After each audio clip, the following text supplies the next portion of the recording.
keyword video, I will discuss the male gaze present in films geared towards a younger audience. The key to understanding gender representations in film is by examining the gaze. A gaze deals with how the audience views characters presented on the screen. The male gaze is held by males and directed at females, where women are objects of visual pleasure for the spectator rather than possessors of the gaze. Thus, women become portrayed as erotic objects to be looked at. This speaks towards how we typically see women playing passive parts and men holding strong, active characters. The male gaze emphasizes power that men have over female characters. The lack of female power becomes romanticized. We see how males are the driving forces behind plot lines in films, and how this can translate to reality for many viewers. Mulvey demonstrates in visual pleasure and narrative cinema how patriarchal society has always been used to structure women in films. Mulvey states, quote, "Women then stand in patriarchal culture as a signifier for the male other, bound by a symbolic order in which man can live out his fantasies and obsessions through linguistic command by imposing them on the silent image of a woman, still tied to her place as a bearer, not maker, of meaning." End quote. Ariel in The Little Mermaid is an example of a silent image of a woman, where she physically loses her voice to gain acceptance of her prince.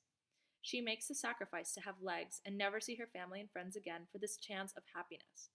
Youth have the idea instilled in them that females need to make great sacrifices in order to be more physically attractive to win the love of a man. The controller of these ideologies and the gaze is the camera, and the audience of the gaze tends to be targeting a heterosexual male audience. Looking specifically at these classic Disney films, we see the male gaze present in animations. Animations are about artistic interpretation and desire of the creator, and historically the viewpoint of this medium has been male-dominated. The ideal and perfect animation of a princess character is created entirely by a man, which can be dangerous since Disney films are meant for children and family audiences. We see princesses that are overly sexualized, with delicate features, tiny waists, and large breasts.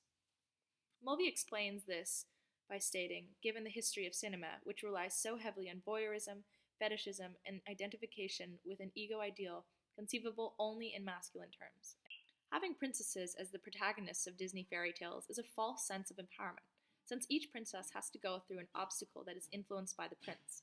Even Belle, from Beauty and the Beast, is a smart, independent character that in the end falls into a submissive gender roles and loses herself in an abusive relationship with a rich monster, and she has to learn to tame his outbursts. Again, Ariel from The Little Mermaid wants to be independent in the whole film, but she just moves from being controlled by her father to being controlled by her husband. There are newer films such as Brave, Tangled, and Frozen that have strong female characters. However, they are not adaptations of literary fairy tales and do not fit into Disney's traditional representations. It is important to have films like these, where children see characters such as Elsa in Frozen, singing about being happy as she lets her hair down and finds empowerment in her female body for herself, independent of the male gaze. If more movies could step away from telling girls that true love means marrying or being rescued by a prince, we would be in a better place.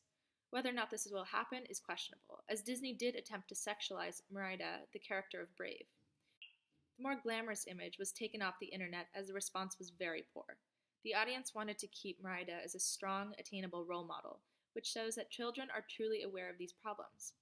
My hope is to see the male gaze could be abolished from Disney animations, and this may come from having more women behind the scenes, creating these influential films that children around the world are constantly exposed to.